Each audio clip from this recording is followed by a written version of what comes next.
Today we're talking about 5 ways the INFJ breaks egos without even trying.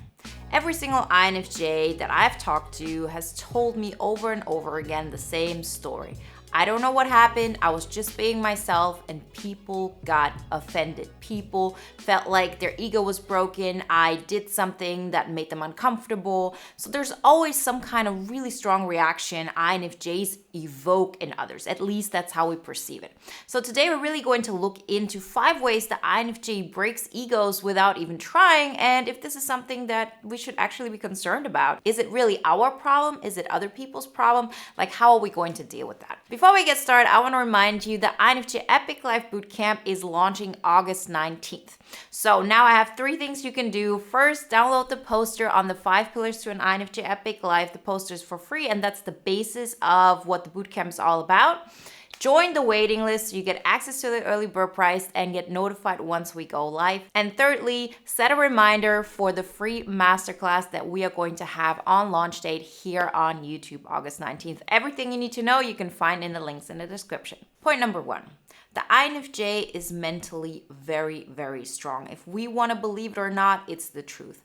And you have so many people who do not feel this way. So this is a conflict just, from the get-go. People who have to prove to themselves or have to prove to others that they're mentally strong will always have a problem with the INFJ. Because the INFJ is just this way. It's not that the INFJ has it easier. We all know being an INFJ has its challenges as well. But one of the things we always have with us is the fact that we're mentally strong. It's just the way we're cognitively set up. This is not to say, we're incredibly well. It's just something that is part of who we are. How does that actually look like, being mentally strong? Well, it means that in certain situations, we do not sway, by public opinion. We know what we want and we can stick to that. We can also endure a lot of, uncomfortable situations. That's actually the reasons why we so often become martyrs, or we feel like we're putting so much effort into something and we're barely keeping our head above water, is because we very often feel like we have an advantage towards other people. Like, it is easier for us. So we rather make it easier for other people, so there's some kind of balance there. When in the end, we just have to accept the fact that yes, we are mentally strong. We have other things that we're not that strong at. For example, physical energy, being a workaholic, being somebody who's always on the go. But being mentally strong is one of the benefits of being an INFJ. And once you recognize this and you accept this, you're going to see that you're going to have way less conflict with other people when it comes to this. Because very often we actually break egos because we try to make the other person feel better. We say, okay, I'm going to pretend like I'm weaker than I actually am, so you don't feel so weak in my presence, or if I was, my full-blown self and wasn't dimming my light. But at some point, your true nature always comes out. And once you do that, the other person recognizes, you've been playing a game all along, and you've done this because you thought they were weaker. So this is something that breaks egos, in a heartbeat. And INFJs have all experienced this. And it's not like the other person actually goes through all of those, thought processes. It's not like they say, that person just, had good intentions. They saw that I had, some subconscious beliefs about myself and that I had some insecurities, and they tried to protect them.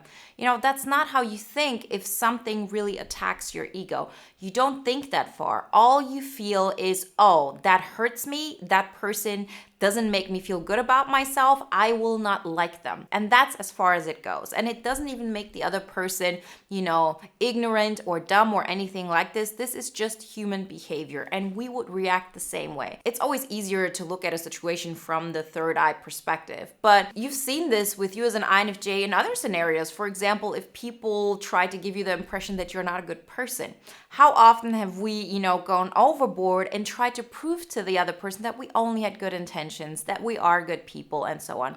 We do this because this really attacked our ego on some level, and we don't really think it through and recognize, I don't have to prove myself, and so on. These thoughts come up once you've actually worked through this, but most people haven't. We also have to work through our own issues when it comes to our ego, and so this is one of the main ways how INFJs break egos without even trying. And the point here is just to know it, just to recognize that this is happening and that it's not on you to make the other person feel better about themselves by making yourself small. You are everything that you are, and that includes being mentally strong. So there's no reason to hide it. Either people accept it from the get-go or they don't. Number 2, INFJs aren't impressed with accolades. So again, this is how we're mentally set up. If people have some luxury items, if people have achieved some kind of awards, this isn't something that impresses us very much because we see behind that. The way we look at life, it is always about like, what is the underlying message here? What are we actually feeling in that moment? What is this really all about?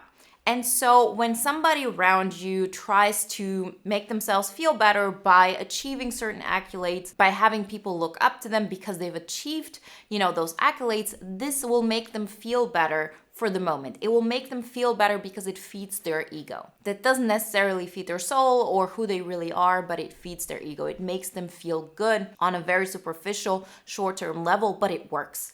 And if people haven't really, taken the time to work through these things and, really think it through, then, that's just how they roll. That's how they live. And they surround themselves with people who actually look up to the person because they have those accolades. And then the INFJ comes along.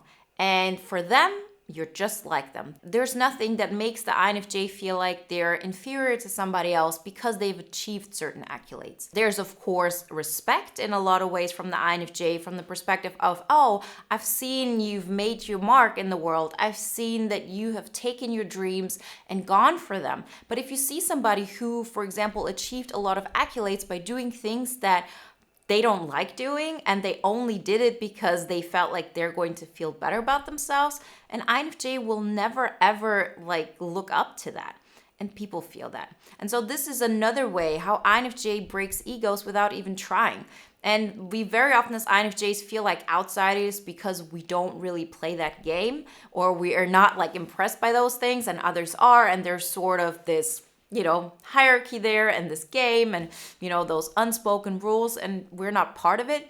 But it's about time that we see that as, a great thing, that this is something that gives us power. It gives us the opportunity to make decisions which are way more beneficial to us. And we don't need to play into that game that won't make us or anybody else feel great in the long run. Point number 3, the INFJ never sees themselves in hierarchies. As mentioned in number 2, we do understand if somebody has climbed a ladder and there is some respect for that because, they've gone and done the steps and they've gone after what they wanted. We really appreciate that kind of energy, but we'll never see ourselves in any kind of hierarchy that is above somebody else or below somebody else. And a lot of people need this. This is how they survive. This is how their ego feels good. So you see this in a lot of companies when there is a boss, or not even the biggest boss, but an intermediate boss, and that person puts down the people below him, and the people above that person put the intermediate boss, down. And so it's this constant wave that goes into the same direction. And I've seen people who work in these environments, who live in environments like this, who have a lot of dynamics like this, and that's all that they know. And their whole goal is to climb up that hierarchy so there are less people above you that will make you feel bad. The INFJ will intrinsically never understand the system. We can, look at it and understand how it works, but we'll never feel as if we could be a part of that. It will never really affect us because we could have somebody who's really high up in the hierarchy and we're still not going to think that person is above us in any kind of way. It just doesn't work this way, not psychologically. We see ourselves completely independent as somebody who's their own boss in their own mental world, and we want others to feel the same way about themselves. We're not looking out for people to look up to us, and we also don't look at other people and want to look up to them and create that hierarchy. This is the typical thing of saying INFJs are, like Sigmas in this way. We have our own thing, we like our own lane, and that's what works best for us. We're just not playing those typical hierarchy games. And if you meet somebody who plays them and you come across from them and they see that you should, by everything that they've known, respect them, and you don't, that breaks their ego completely because that's what they've been used to. That's what made them feel in control of their world. And if they meet somebody who has a different sense of reality, it really breaks their egos. Again, should that be something that we should concern ourselves with? Not at all. What I found, the last decade while working with so many INFJs is that us being inconclusive about how we feel about that, that's what creates a problem. So if in one way we think, oh, we should sort of play that game and there's something wrong with us and they're doing everything right, then there's a lot of potential for conflict. Then there's a lot of hurt on both parts. And, this applies to almost all of those points. But once you get to the realization that I don't play the hierarchy games, that's just who I am. And, some people play them and that's cool and let them be. But I'm not going to pretend like their way of living is better than mine. I'm not going to pretend my way of living is better than theirs. But for me, that's the way I'm going to go. And so there are no more second guessing yourself. And you automatically are not spending your time in any kind of way, trying to convince somebody of anything. Once you've made those decisions for yourself, everything gets so much easier and you automatically start attracting different people into your life, different circumstances, and life then moves so much quicker towards the life that you want to lead. Point number 4, the INFJ can leave and forget. So if somebody has done, something unforgivable towards the INFJ or towards somebody else, and the INFJ cannot forgive that in any kind of way or does not want to have that person in their life, the INFJ is completely able to cut that off. Because the way we think is that now we have new information. When we have new information that we didn't have before, we automatically have a different image of that person, right? Up until this point, you had information A, B, and C about that person. So you made up your mind, that's a good person, that's a person that I want to have in my life. They may be a little bit different than me, but it's all good. The moment you have information D as an INFJ, that person is somebody else because the image you had so far cannot exist with the new information that you have now. So it is like you're meeting a brand new person. That person you used to think they're not anymore. They are this new version that includes that information. So that's how the INFJ changes their mind about like who that person is, what you think about certain situations, and it happens in an instant. We're really able to change the entire view of the person, the reality of the circumstance, and move on because now it doesn't give us anything. It doesn't have any effect on us anymore, nor positive nor negative. It's just not something we want to concern ourselves with. And most people cannot do that. You see a lot of people who, for example, go through divorce and there's such an anger towards the other person and there's such animosity and, you can't really let go of the other person. There still has to be, energetic exchange. And that makes a lot of people actually feel better when they know, oh, the other person also has such a reaction towards what I'm doing and what I'm saying. The INFJ can just, say that's it, move on, and do their own thing. And a lot of people really have a hard time with this. It breaks egos very easily because they have all of this anger and all of those emotions, and the other person just isn't available anymore. And so they have to deal with them on their own. And this attacks the ego, naturally. And point number 5, INFJs in general are not very attached. This is one of the things that a lot of INFJs struggle with because we feel this makes us a bad person or very cold inside. The fact is, though, we aren't very attached to many things. We can let go of friendships if they are not really serving us. We can let go of, jobs, houses, apartments, whatever it may be, if we really believe that is what we want to do.